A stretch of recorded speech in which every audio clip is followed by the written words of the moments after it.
IPL cricket లో సంచలన మార్పులు చోటు చేసుకుంటున్నాయి. చెన్నై సూపర్ కింగ్స్ టైటిల్స్ విజయాల్లో కీలక భూమిక పోషించిన రవీంద్ర జడేజాను చెన్నై జట్టు వదిలేసింది. రవీంద్ర జడేజాను రాజస్థాన్ రాయల్స్ 14 కోట్లకి రిటైన్ చేసుకోగా, రాయల్స్ నుంచి సంజు శాంసన్ ని చెన్నై సూపర్ కింగ్స్ తీసుకుంది, రిటైన్ చేసుకుంది.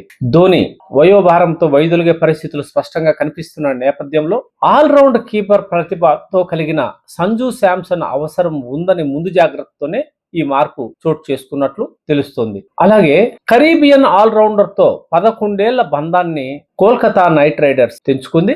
అలాగే 23.75 కోట్లతో వేలంలో కొన్న వెంకటేష్ అయ్యర్ ను కూడా కేకేఆర్ వదిలేసింది. Sunrisers Hyderabad veterinary seamer Mohammed షమీని లక్నో సూపర్ జెయింట్స్ ట్రేడ్ లో తీసుకుంది.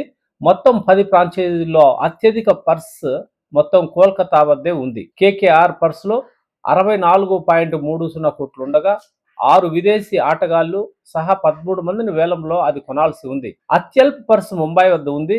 ముంబై వద్ద కనీసం 3 కోట్లు కూడా లేవు. చేతిలో 2.75 కోట్లు మాత్రమే ఉంది. ఒక విదేశీ ప్లేయర్ సహా 5 మంది భారతీయులను కొనుగోలు చేసే అవకాశం ఉంది.